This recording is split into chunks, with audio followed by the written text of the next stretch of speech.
Hello everyone, this is Dr. Pramendra Singh Bist and I welcome you all to my YouTube channel Facts Educator।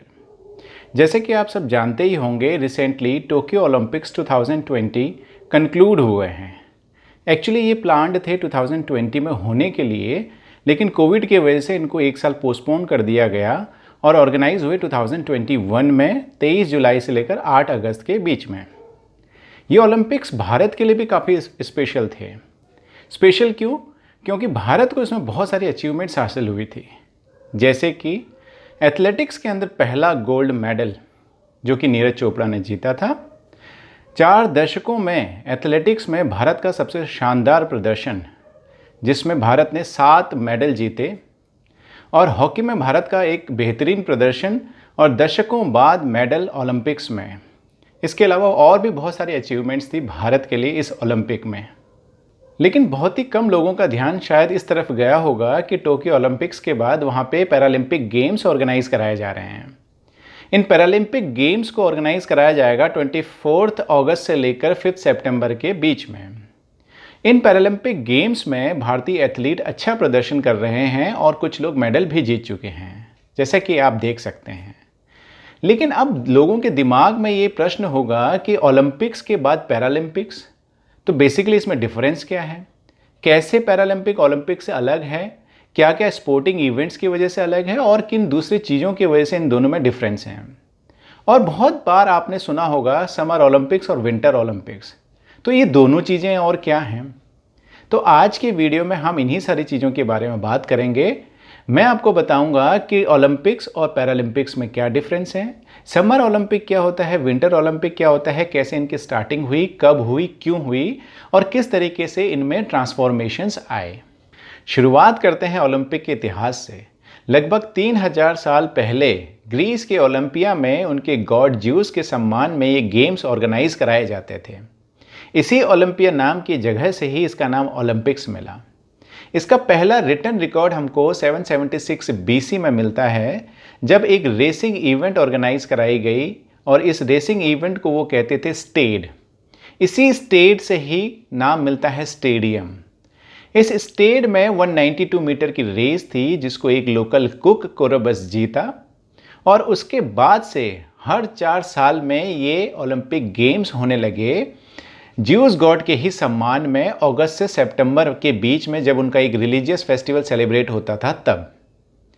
और initially इसमें केवल Greece के ही mail participants allowed थे, women इसमें allowed नहीं थी, ना पार्टिसिपेट करने के लिए ना इसको देखने के लिए।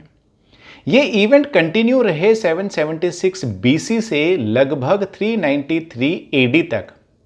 इस 1200 साल तक ये इवेंट चलते रहे, हर 4 साल में, चाहे सिचुएशन कुछ भी रही हो।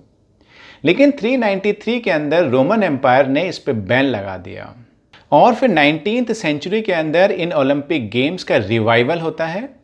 1894 के अंदर इंटरनेशनल ओलंपिक कमेटी की स्थापना हुई और 1896 के अंदर मॉडर्न टाइम का पहला ओलंपिक गेम ऑर्गेनाइज कराया गया। इस गेम में 12 देशों के 280 एथलीट्स ने 43 इवेंट्स में पार्टिसिपेट किया।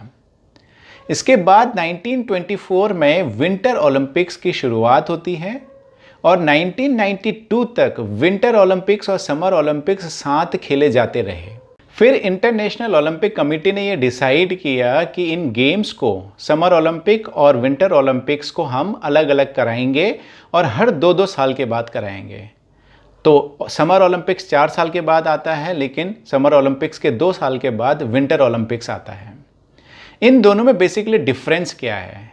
इनके नाम से ही पता चलता है। जैसे कि विंटर ओलंपिक्स की अगर बात करें तो इसमें वो सारे गेम्स खेले जाते हैं जो विंटर्स में बेसिकली खेले जाते हैं, जैसे कि ice skating, ice hockey, snowboarding, skiing और भी बहुत सारे गेम्स।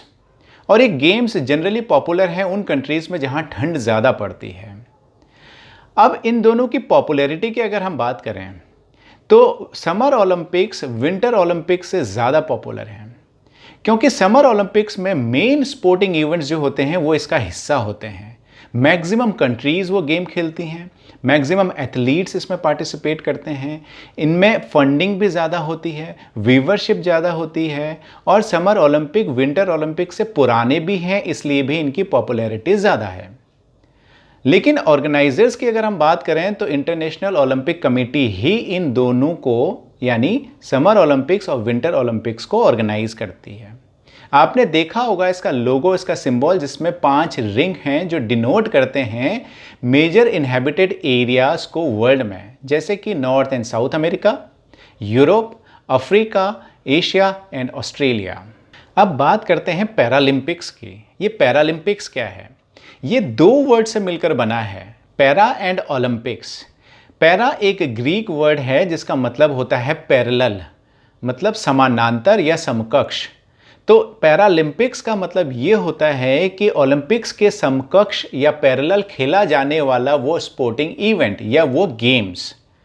लेकिन इसमें एक चीज़ ध्यान रखने वाली बात ये भी है कि ये जो पैरेलली गेम खेले जाते हैं पैरालंपिक्स, इसको मेंटली और फिजिकली चैलेंज्ड जो लोग होते हैं वो खेलते हैं, जबकि ओलंपिक्स को जो पूरी तरीके से फिट होते हैं वो लोग खेलते हैं। अब इसकी शुरुआत कैसे हुई, क्यों हुई, कब हुई और किस तरीके से ये एक मेजर स्पोर्टिंग इवेंट बना ओलंपिक के बराबर का, इसको जानते हैं। सेकेंड वर्ल्ड वॉर से पहले दुनिया के अलग अलग हिस्सों में डिसेबल्ड लोगों के लिए स्पोर्टिंग इवेंट्स होते रहे। लेकिन सेकेंड वर्ल्ड वॉर के बाद जो वॉर वेटरन्स थे, स्पेशली जो इंजर्ड लोग थे, उनके रिहैबिलिटेशन के लिए इस तरह के स्पोर्टिंग इवेंट्स का आयोजन होने लगा। इनिशियली उनके रिहैबिलिटेशन के लिए था, फिर ये रिक्रिएशनल बन गया और उसके बाद कम्पिटिटिव।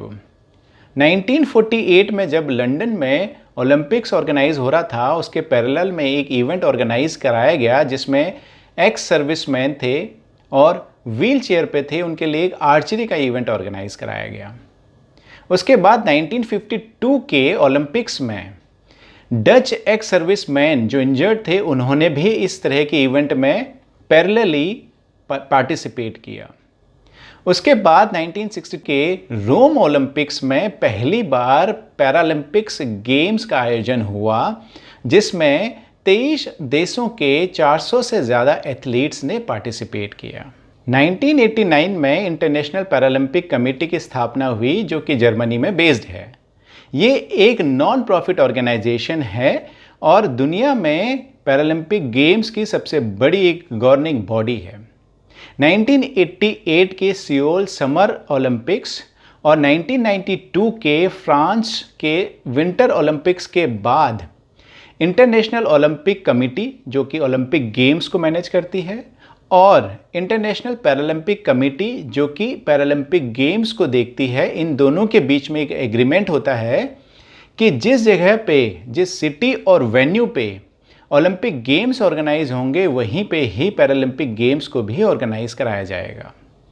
ओलंपिक्स की तरह ही पैरालंपिक गेम्स भी हर 4-4 साल में खेले जाते हैं, लेकिन 2-2 साल के बाद।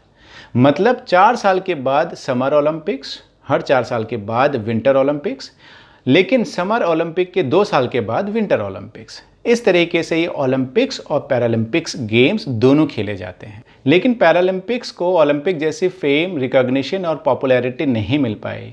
बहुत सारे लोगों को पैरालंपिक्स के बारे में ज़्यादा कुछ पता भी नहीं है। तो ये हम सब का फ़र्ज़ है कि जिस तरीके से हम ओलंपिक को और इसके एथलीट्स को प्रमोट करते हैं, सपोर्ट करते हैं, उसी तरीके से हम पैरालंपिक्स को और उसके एथलीट्स को भी सपोर्ट करें, इनकरेज करें। आई होप इस वीडियो से आपको Olympic, Paralympic, summer games, winter games के बीच में डिफरेंस का पता चला होगा। ऐसे ही इन्फॉर्मेटिव अपकमिंग वीडियोस के लिए आप सब्सक्राइब कर सकते हैं मेरे चैनल फैक्ट्स एजुकेटर को और शेयर कर सकते हैं मेरे वीडियोस को। Thank you so much.